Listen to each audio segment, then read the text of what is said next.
This is video 9 of Micro Part 1. We're going to carry on with applying consumer theory, and in this clip we'll look at the impact of changes in income on a consumer's demand.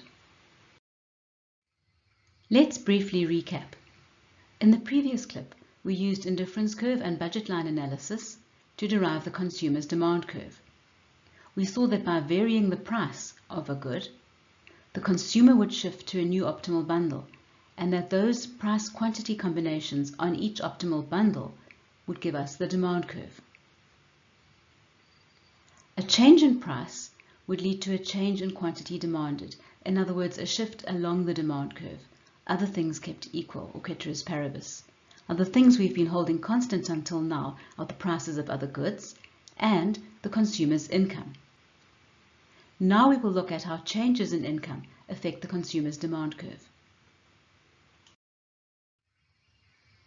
Before we look at the diagrammatic analysis, let's run through three important concepts we'll be introducing.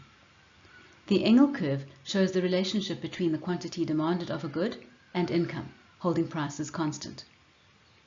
The income consumption curve shows how the consumption of both goods changes when income changes, while prices are again held constant. And we'll also revisit the income elasticity of demand, which you'll recall from Economics 101. And this shows us the responsiveness of demand to changes in the consumer's income.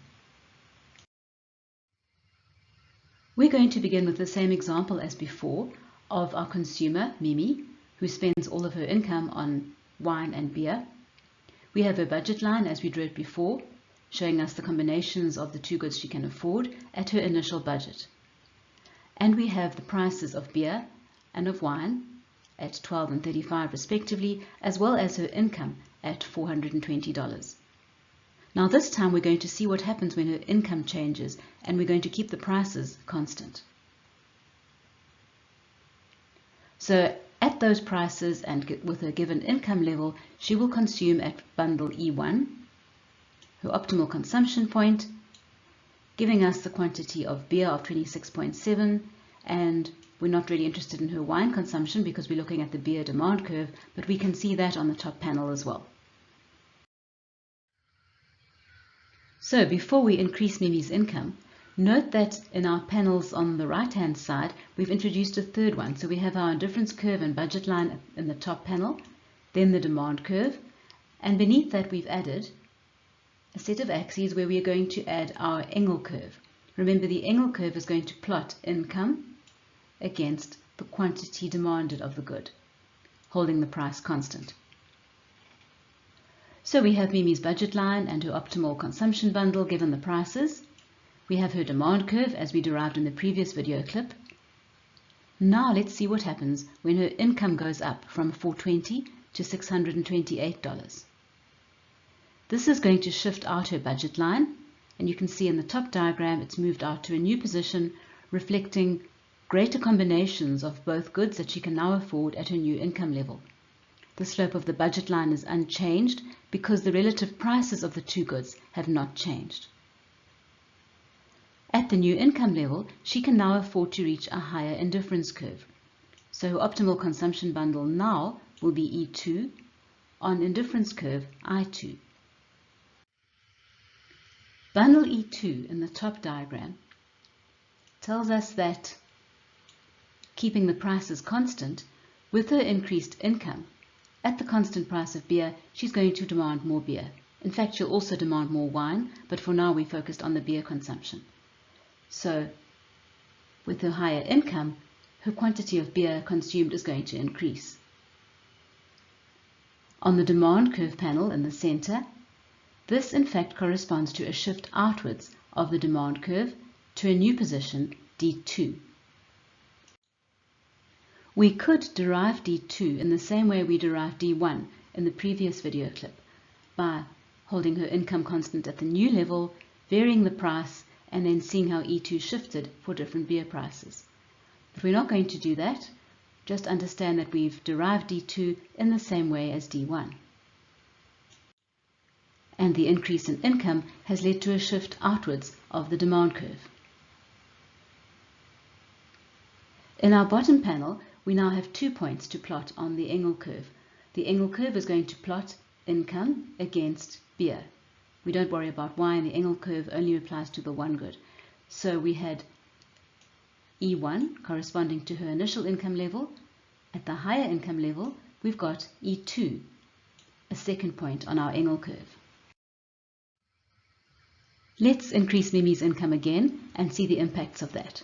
So let's say her income goes up to 837. Her budget line is again going to shift outwards to its new position L3. And at the new budget line position, Mimi can reach a still higher indifference curve of I3, consuming at the optimal bundle E3. At her equilibrium bundle E3, we can see that her beer consumption has gone up to 49.1. And if we look at our demand curve panel, we can see this corresponds to a third demand curve. So the demand curve has shifted out again for the new income level, holding the price of beer unchanged. And again, if we wanted to, we could keep her income level constant at 837, vary the price, and then derive that demand curve D3 in the same way as D1. In the bottom set of axes, we have a third point for our Engel curve, plotting the new income level, 837, against her new beer consumption quantity of 49.1. The final step in this analysis is to add our income consumption curve and our Engel curve. The income consumption curve we draw on the diagram with the indifference curves and budget lines. So in the top panel, simply joining our optimal bundles to show how the consumption of both those goods changes with the changes in income. And in this case, you can see our income consumption curve slopes upwards. It's positively sloped, and that reflects that as her income has increased, she's consumed more of both goods. In the bottom panel, focusing only on beer, we can draw the Engel curve for beer. Again, joining those points, those combinations of income level and quantity of beer. And again, we see we have an upsloping Engel curve for beer. So we've seen that quantity demanded of beer for Mimi increased as her income increased. But by how much would it increase? Well, to answer that question, we introduce the concept of income elasticity of demand. And income elasticity tells us how quantity demanded changes in response to those income changes. Formally, and you might remember this from Economics 101, income elasticity of demand, shown by the Greek letter X, is the percentage change in quantity demanded over the percentage change in income that brought about that change in quantity demanded. Or, unpacking that further, delta Q over Q over delta Y over Y, or, this is probably the more familiar notation that you'll recall, change in quantity over change in income times income over quantity.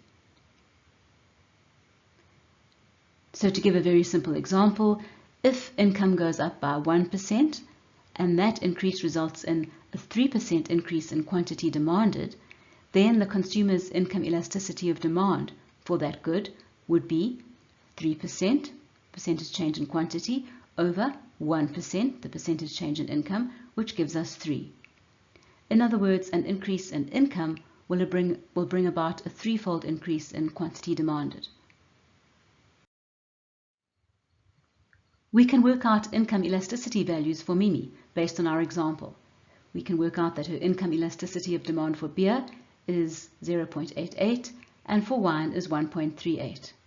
So when her income goes up by 1%, she consumes 0.88% more beer and 1.38% more wine. In the next video clip, we will look at income elasticity of demand in more detail.